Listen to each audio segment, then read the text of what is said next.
Hello everyone, welcome সবাইকে Supriya's lifestyle ব্লগে তোমাদেরকে অনেক অনেক স্বাগত। তো তোমরা আগের দিন যারা আমার ব্লগটা দেখোনি তো অবশ্যই তোমরা দেখে নিও। আমি দেশের বাড়িতে গেছিলাম বড়োর সাথে, তো দেশের বাড়িতে বাবা একা ছিল, তো তোমাদের সাথে ভিডিওটা শেয়ার করেছি। দেশের বাড়ি থেকে ফেরার পথে কলকাতা বাড়িতে যখন আসার সময় তখন বরকে বললাম যে খুব খিদে পেয়েছে, তো আমাকে একটা রেস্টুরেন্ট নিয়ে চলো, কিছু খাওয়াবে নিয়ে চলো। তো যেখানটাতে আমরা মানে নেমেছিলাম, তো সেখানে সেরকম একটা রেস্টুরেন্ট নেই। তো এটা সেরকম একটা রেস্টুরেন্ট নয়, বাট ভালোই রেস্টুরেন্টটা, কিন্তু আমি তো তারপরে আমি বললাম যে আমি সিম্পল কিছু খাবো, আমি ডিনারটা এখানে করবো না, ডিনারটা বাড়ি গিয়ে করবো, কারণ মায়ের সাথে ডিনারটা করবো। আর এখান থেকে কিছু তরকারি নিয়ে গেছিলাম বাড়িতে, তো হালকা কিছুর মধ্যেই খেয়েছিলাম। আর তোমাদেরকে আমি দেখাচ্ছি রেস্টুরেন্টটা, তোমরা দেখো।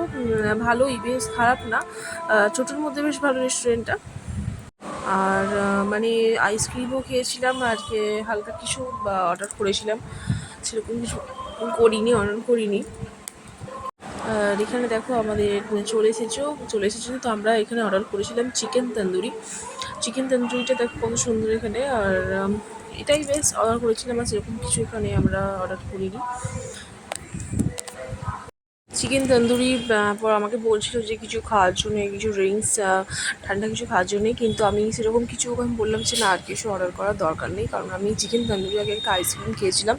তো তাই আমি বললাম যে ঠান্ডা আর কিছু আমি খাবো না, এটাই খাবো বললাম।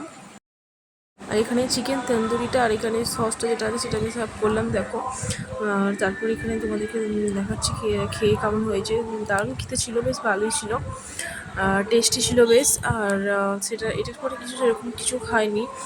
আর ও আমাকে বলছিল যে ঠান্ডা কিছু খাওয়ার জন্যে, কিন্তু আমি বললাম যে না, আমি আর কিছু খাবো না, কারণ আমি এর আগে আইসক্রিম খেয়েছি, তো আর কিছু অর্ডার করতে আমার দরকার নেই, কারণ আমি একটু খেলেই আমার পেট ভরে যায়। আমি এখন কিছু আর বেশি কিছু খেতে চাইছি না, কারণ আমার পেট ভরে গেলে তো আমি রাত্রিবেলা আর কিছু খেতে পারবো না। তো আমি অল্প কিছুর মধ্যেই আমি খাবো বললাম। আর তোমরা যারা আগের ব্লগটা দেখোনি তোমরা অবশ্যই গিয়ে দেখে এসো ইউটিউবে, আর ফেসবুকেও শেয়ার করে দিয়েছি, ফেসবুকে অবশ্যই দেখে নিও। তো ফ্রেন্ডস, এখানে ব্লগটাকে শেষ করছি। ভালো লাগলে তোমরা চ্যানেলটাকে ফলো করে দিও, লাইক কমেন্ট শেয়ার করে দিও, আর ইউটিউবে সাবস্ক্রাইব করতে ভুলো না। তো আজকের জন্য টাটা।